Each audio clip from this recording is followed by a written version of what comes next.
Hey guys, welcome back, it's Ripe again. In today's video, a homeowner association sued a trucker for parking his semi-truck on his private property. Never mess with a trucker. Here is what happened. Let's dive right into the story. The title story starts like this. I work as a trucker and not like for a company where I just haul things around the general area and get to leave the truck in a big depot. No, I haul things across the country and saved up enough where I have my own semi instead of needing to rent one. It sucks being away from my home and wife, but I bring in good money. I don't have too much education, so I'd be making nowhere enough for a decent life if I worked a generic 9-to-5 job. The one difference between having a semi-truck compared to a car or even a pickup truck is parking. A normal driveway cannot hold it, and parking in the street is also out of the question. So I had two choices: find a lot where I could pay to leave my truck when I was home between trips, or buy a large enough property where I could just park the truck on my own property. I opted for the second because it was cheaper and more convenient for me. My property is right outside of an HOA, but since I'm not in it, I can do whatever I want with my property as long as it is legal, including paving a huge area big enough to fit my truck.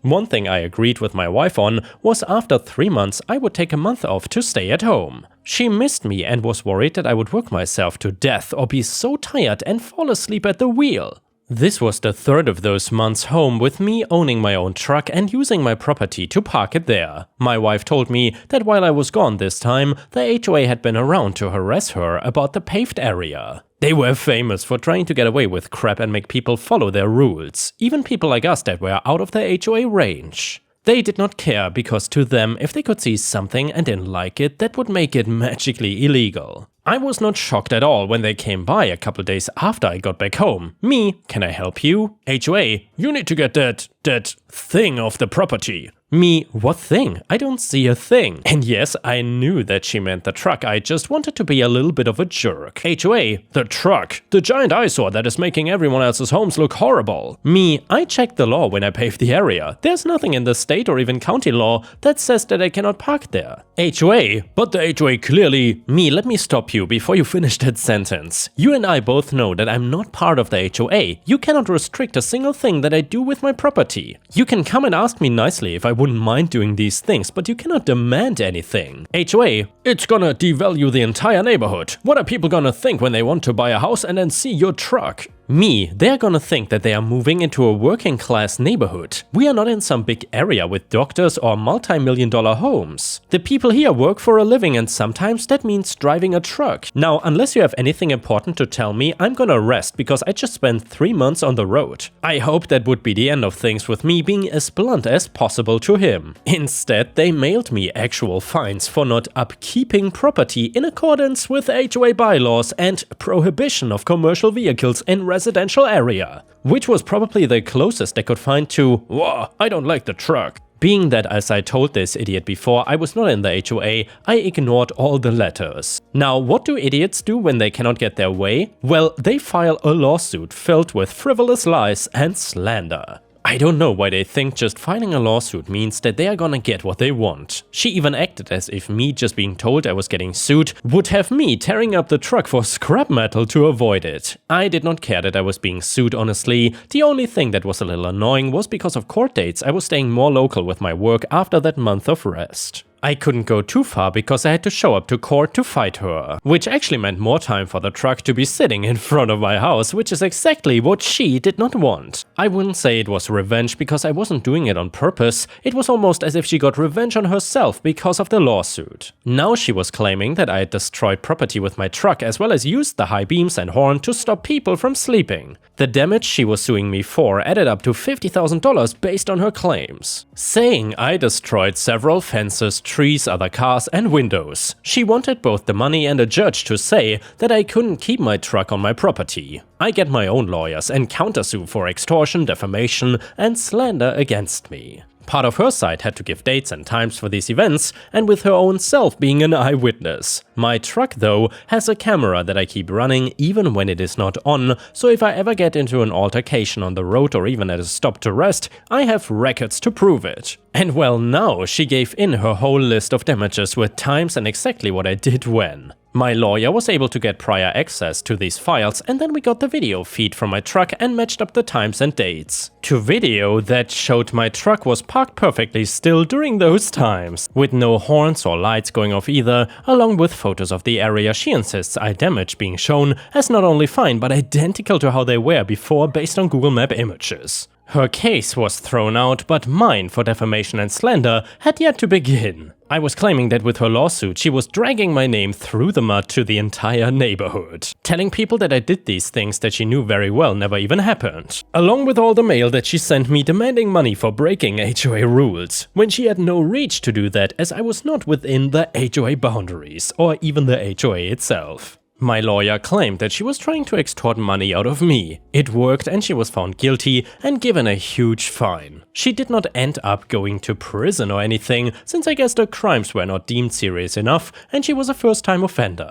What did happen though was that she was not allowed to be on the HOA board anymore because of her own rules. Rules that stated no person convicted and found guilty of a felony or misdemeanor can hold a position in the HOA. So for the second time revenge was dished out on her by herself. I still have my truck and never heard a peep from her again. Or anybody else from the HOA for that matter, who has just accepted that when I'm home, my truck is gonna be on my property. She really wanted to make me feel sad or ashamed of my job. For those that don't know anything about trucking, I would advise looking into it. It's a nice job where I get to see a lot of the country and make enough to not have to worry about my wife or myself. There's no shame in making sure that you're taken care of, no matter what the negative stereotype associated with the line of work is. And anybody that wants to tell you otherwise is probably similar to this HOA, an idiot. And yeah, ripe stars, let me know what you think about these stories of truckers getting revenge on entitled stupid people. And while you're at it, please don't forget to like the video and maybe post some star emojis in the comments, since that would help me tremendously in regards to the stupid YouTube algorithm. The next one is a malicious compliance story. So I was in middle school in the 90s. I loved growing up then, and even though there were gangs in my area, I generally avoided trouble. One of my classes had this big field trip planned, and they had us selling chocolate to raise money for our trip. I was pretty good at it and was selling at a good rate. I would take the bus, public transportation to school, and my stop was about 2 blocks from my home. I got off at my stop one day with my box of chocolate, and there was this older kid, around 16 to 17, pretty big for his age, hanging out there. He saw me and came towards me. This guy is clearly a gangbanger. Payaso comes up to me and says, "Hey homie, where are you from?" He was asking what gang I was from. It's not the first time I get challenged like this, so I just reply, "I don't bang man, I'm just a junior high kid." Payaso looks at my box of chocolate and takes it from me. "What's this?" I tell him it's nothing, it's something for school. He opens the box and sees a bunch of dollars in there. He grabs the bills, around 15 bucks, my sales for the day, and takes a bunch of chocolate as well. "Tomorrow you're gonna give me $20 more. If you don't, we're gonna have a real effing problem." I walk away feeling scared and pissed off. I realized I'm gonna have to pay back the lost money from my birthday money, and I definitely didn't want to give this guy any more money. I think about it and decide I'll get off at a later bus stop from now on and walk a little more just to avoid this guy. The next day, this is what I do.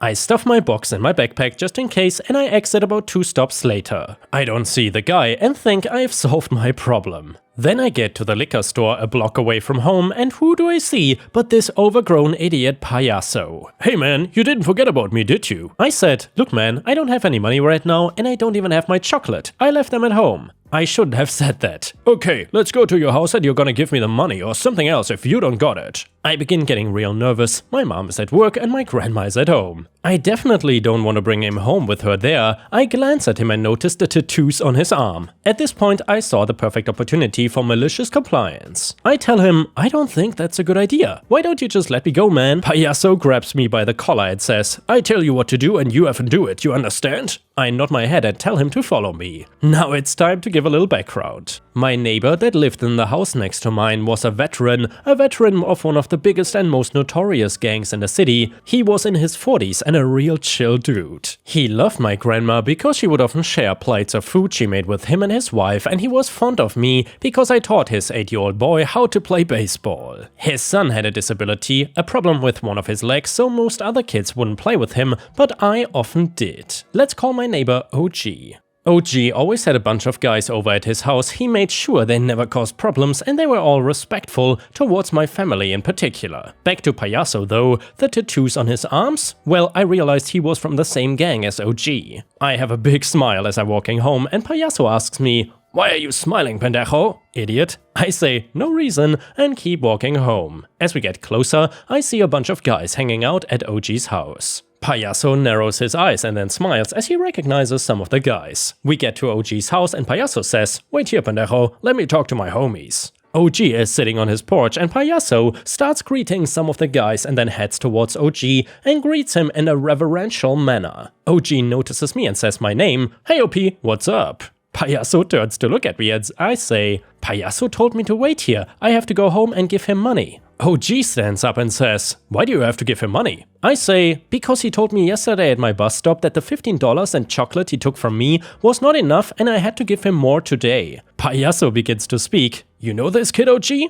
OG gives him the scariest look I've ever seen and tells him to shut the F up. OG looks back at me and asks, "Is this from the chocolates you are selling?" I said yes. OG asks me how many chocolates I've left to sell and I say about 50. He tells me not to worry, Payaso is gonna pay me for the 50 I've left plus 20 for the day before and an extra 50 for my trouble. He tells me to keep whatever else I sell and he tells me to go home and Payaso would be back later with my money. About an hour later there's a knock on my door and Payaso has an envelope and says, "Here's $120 little homie, I effed up, I'm sorry, do you have Nintendo? I brought you some games." I just stood there stunned and thinking how I never would have guessed that getting robbed had so many benefits. I did not see Payaso too many times after that, but whenever I did, he would wave at me and never bothered me again. And yeah, ripe stars, that is exactly what a stupid bully like that guy deserves. Karma really bit him in the rear. Anyway, the next one was posted by user Yondering Wolf on r/ripe stories and it is titled "From the Carnival Midway." And by the way, ripe stars, if you have any stories to share from your own life that might be worth posting on YouTube,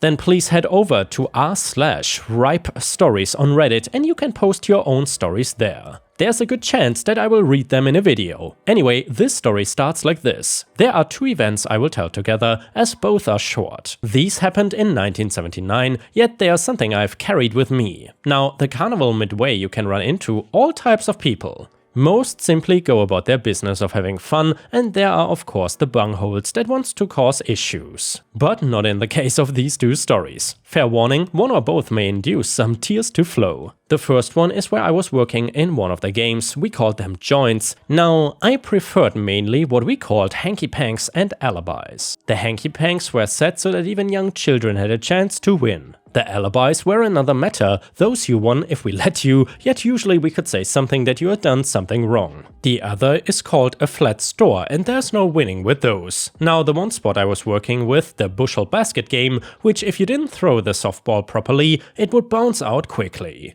If you did get it to stay, then it would be, and it was often the truth, that you put your hand over the line. Well, I had a man come up and start playing. He dropped a fair sum of money by the end of things when he finally gave up. He said, "Well, I had fun and I knew that I was not gonna win." Well, normally, I never heard that, and since he had been nice, I decided, out of hand, to blow out what we called a rack in a bag, which is usually a very cheap stuffed animal. He asked why, and I said, "You won for being a good sport," which he took and the owner saw me when I did that. The man had moved a bit down the midway when my boss asked why I simply gave that away. Which I told him why as we watched the man walking away. Then as we were watching, the man stuck out the little plush and handed it to a very young girl and we heard him say, "This is for you," and kept moving. My boss looked at me and said that piece was worth letting go. The little girl was with her parents and you could tell were fairly poor by the way they were dressed. This last one is very short but left a lasting impression. Now, that spot I was working as a ride jock or running a ride. I just finished up running a load of children on a kiddie ride.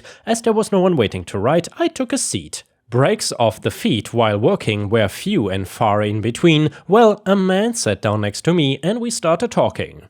As we talked and several minutes had passed, we saw a little girl with her parents. She had an ice cream cone in her hand. Sadly though, the top of it fell off. Again, here was another family that was anything but well-to-do, where the parents had skimped somewhere to bring her to the little festival. Now, before you had time to blink twice, a man had seen what happened with the girl's cone and had pulled out his wallet. Out of it, he pulled a $20 bill and handed it to the parents and told them to get her a new one and let her have some fun. Now, the man sitting beside me, who I'd been chatting with, said I always thought, as do most around here do, that he always seemed to be a real jerk. I asked why, and he said he had never seen or heard where the guy was ever nice to anyone. I told him that sometimes such things were acts to hide that the person was actually to hide their charitable nature, and that he might actually be someone you wanna ride the river with in a tight spot. And yeah, ripe stars, I gotta say, while that didn't exactly bring tears to my eyes, these were still feel-good stories, and I very much appreciate you posting them on our subreddit. Speaking of acts of kindness,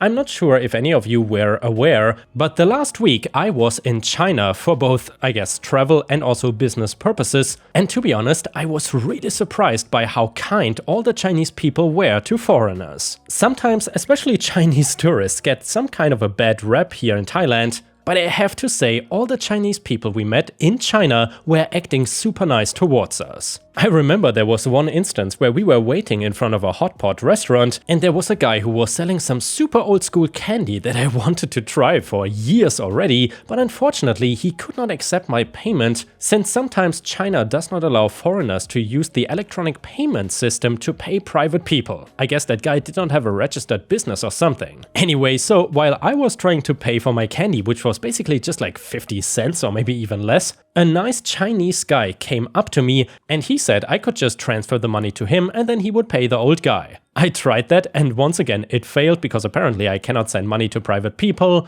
and then the guy just paid for me without wanting anything back in return. I mean, it's just a small thing, but that was really an act of kindness that I did not expect. But then again, honestly guys, if you're traveling, most of the people you meet are usually nice to you. There have been very few instances where the people I've met while traveling were actual douchebags. Let me know about your travel experiences in the comments. And the next one is a story from r/amIthebutthole. It starts like this. My toddler, 1.5 years old male, and I, 25 female, were playing in the front yard today, trying to enjoy what little sun we had been having and to get some fresh air. We live in a cul-de-sac, so we can see everyone's front yard from ours. The neighbor's teenage daughter, maybe around 15 years old, comes out with her lawnmower and gets to work on her yard. She lives directly across the street from us. My son loves watching the world go by, and he often watches the older kids play on the street and they always interact and say hi to him. So he runs to our fence with his little juice box and sits down in front of the gate so he can watch her mow the lawn. He was not always watching her, sometimes he would just start picking the dandelions and throwing them around our yard, but most of the time he would just sit and watch quietly. I kept my eye on him because it's a low fence and I'd never let him play out front not supervised. I've read horror stories of parents letting their kids play out front and getting snatched. I was also just plodding around the garden and looking into my veggie boxes to see what is growing. She kept looking over at my son, and in going back to work, I watched her walk over to my fence and she started screaming how it's creepy that my son is watching her and I need to teach him from a young age not to stare at women or else he will grow up and be a creep. I got up right away and grabbed my son and apologized and tried to say that he's just curious, what are you doing? But she kept screaming at me because she does not like to be watched. I scooped my son up, who was crying at this point, what baby wouldn't cry being yelled at, and I hurried to the backyard so he could play there. She left while angrily muttering to herself about how I am a bad mother and my son will soon be a creep. I am now feeling really bad about letting my son watch her mow the lawn, and maybe we shouldn't play in the front yard anymore. So am I the a-hole for letting my son sit and watch? Comment number 1, not the a-hole even for a 15-year-old, that was an overreaction. She is old enough to tell you that it's making her uncomfortable and to ask you to come get him. Screaming at you was unnecessary and obviously your toddler is not creepy. Just a teenage overreaction that was probably 85% about something else going on in her life. Comment number 2, not the a-hole, that little dude has no concept of what's even going on at all in life. No offense, no 1-year-old does. Babies literally stare at people and things to learn how to be a human. And yeah, ripe stars, please let me know in the comments whether you also think that Karen was totally overreacting in this story or whether OP is actually in the wrong here. I am super curious about what you have to say. And yeah guys, if you cannot get enough of my content, please don't forget to check out my podcast by searching for Ripe Stories on all major podcast platforms such as Spotify, Apple or Google Podcasts. Furthermore, you can find bonus content by going to patreon.com/ripeyoutube or by clicking the join button here on YouTube. For a small monthly fee, you will get access to dozens and dozens of exclusive videos you won't find anywhere else. Thank you so much for watching, and I hope to see you again tomorrow.